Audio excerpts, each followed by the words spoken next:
Welcome back. And now that we are in week 2 of the course, we can finally turn to the Sophoclean segment of the course, having dragged ourselves through the Aeschylean part. I'm Nicholas Sterling, the professor for Classics 397 Online for summer of 2017, and I'm very glad to have you on board. We were talking previously about in the political history of Athens, about the big league of allies that the Athenians built up all through the Aegean Sea and along the west coast of Asia Minor, the Ionian states, who had a connection with Athens from many centuries before, when there had been colonists that came from Athens across the Aegean Sea to found those cities originally. So we now have the Athenians telling all these allied states that they need to stay up close and personal with the Athenians, so to speak, so that they will receive proper protection in the event that the Persians choose to re-invade Greece. In that case, it would be for the third time. Not all the allies were entirely happy with this, apparently. We don't have a lot of evidence to know prior to this year whether there were allies who had really joined the Delian League with a great deal of reluctance, but it's a good likelihood that really most of the allies figured, why do we have to support the city of Athens when we can take care of ourselves? We're not really sure exactly. But what did, of course, occur was that many of the cities decided that they would try to break away from the Delian League. There were different reasons why that happened. Some of them tried to break out because they simply did not want to be under Athenian control.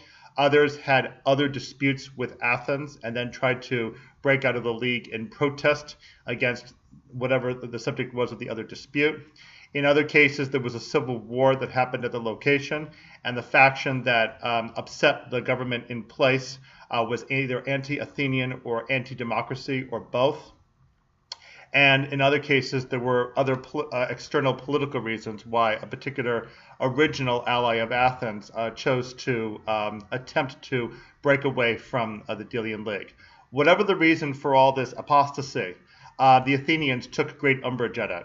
They simply were not, under Pericles, they simply were not going to permit these allies to just simply walk away from the commitment of paying money and ships gratis to Athens. It was clear that Pericles had foreseen, in this case accurately, if somewhat mercilessly, the prospects of the Athenians building up a really great empire of both Aegean islands and Ionian allied city-states.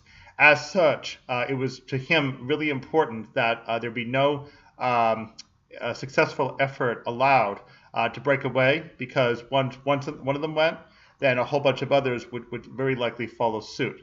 Consequently, Pericles and the Athenians were at great pains to lock down on revolts anytime they get. There is quite a bit that goes on in the 5th century BC regarding revolts, and I'm not going to attempt to share it all here. I just would like to share some of the major highlights that show this deterioration of morale among the Athenian allied states in terms of what type of respect they had for the Athenian power writ large, and what they eventually did about it if they found it unsatisfactory.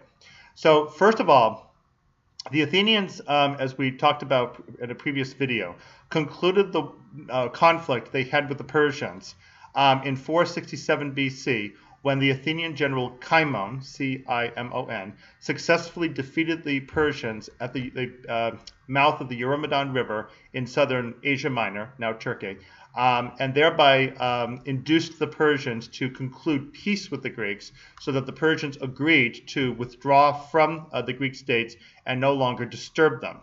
Once that happened, it seemed probably to a lot of the Greeks, on both pro and anti-Athenian, that there was not really very good reason for the Athenians to maintain this type of control over them. And the first state, Naxos, which is a fairly good-sized island that you can find on your map in the middle of the Aegean Sea, tried to revolt away from the Athenian Delian League in 466 BC, the year after the victory at the Eurymedon River by Cimon. Once Naxos tried to break away, the Athenians quite simply wouldn't let it happen. They went over to the island, they garrisoned it, and they forced the island now into essentially a subject state status, whereby the Naxians were now required, even against their will, to support the Athenians wherever they wanted.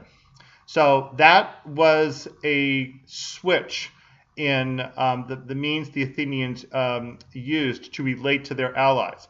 Up to this point, it had seemed like a fairly beneficent arrangement, but as soon as we see evidence that the Athenians are trying to compel member states to either join the League or stay in the League once they are joined, then we begin to see the first steps of this League toward an imperialistic empire, as Pericles eventually was able to build it up.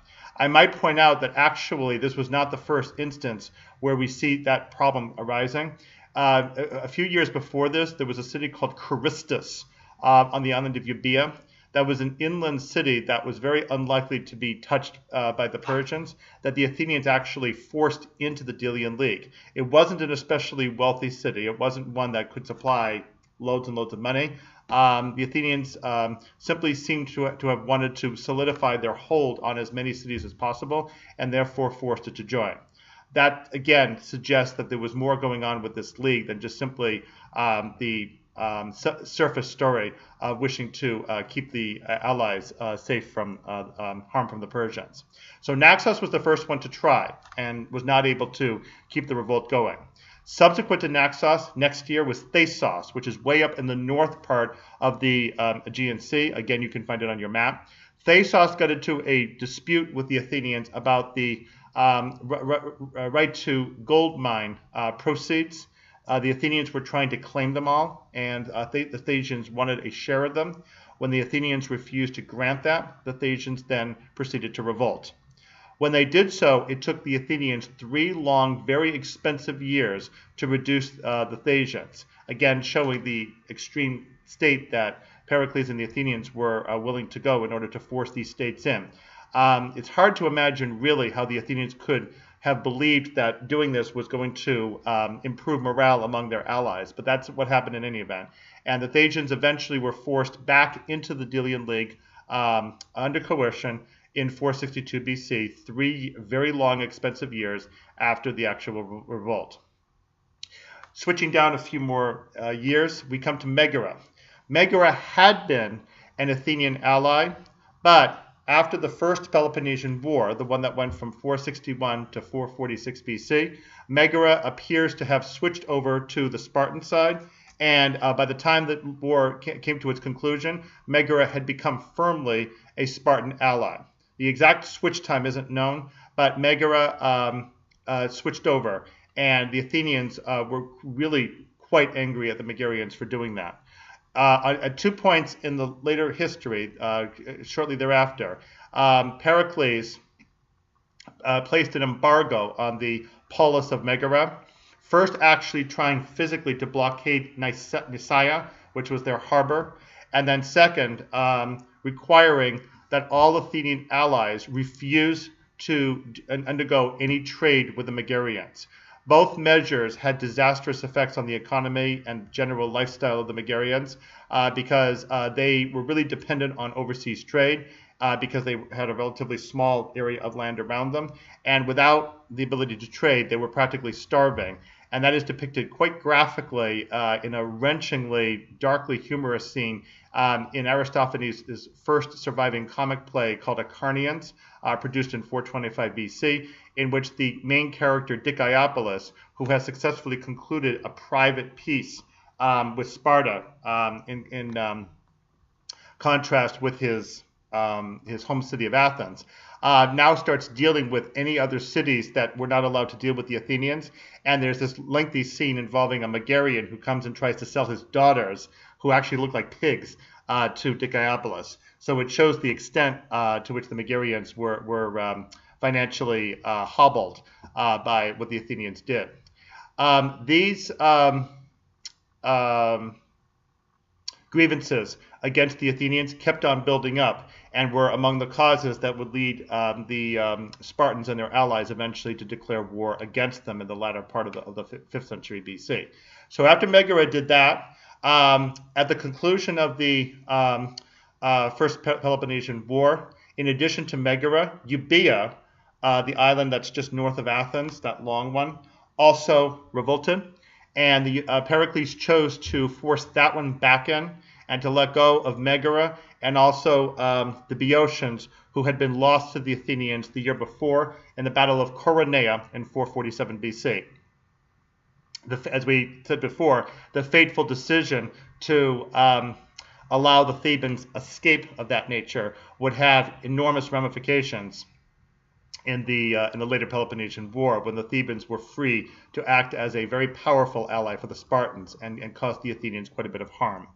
So that's Euboea, 446 BC. And then finally, the really big, really alarming revolt that the Athenians responded to with great force was Samos. This one is of special significance for this course and this part of the course because our man Sophocles, as you heard about in our previous video, was a general of the Athenians as well as a playwright. And he and Pericles together had to go out and deal with Samos. The Samians were caught in a civil war between a pro-democratic and a pro-oligarchic age, and there's our familiar darkness representing the state of the Samians. And now, the Samians, in their state of revolt, ended up also revolting from the Delian League when the pro-oligarchic faction took over the government. When that happened, Pericles and Sophocles and quite a large Athenian fleet teamed up, went out and successfully suppressed the revolt, and they really went after the Samians. They not only garrisoned the island, they also changed the constitution of the island to become pro-democratic, as well as killing off a portion of the male population and selling many of the women and children into slavery. So this island really suffered quite grievously as a consequence of its decision to revolt, and it was such a drastic revolt and counter-reaction that, so far as we could tell, it appears for some years to have deterred other revolts. We don't hear of much other unrest from other allies in this period. So this sets us up for trouble in the Delian League, the sign that the Delian League was not well received by other Greeks, either on the pro-Athenian or the anti-Athenian side. What we're now going to do in our next video is take a look at your first play of Sophocles, Electra, that you're reading this week, in order to see how some of these tendencies with Athenian politics play out in that particular play, which, as you should now have seen, is a retelling of the same story that was told to you in Aeschylus's Libation Bearers. Okay, come right back to the next video, and we will talk more about Sophocles' Electra.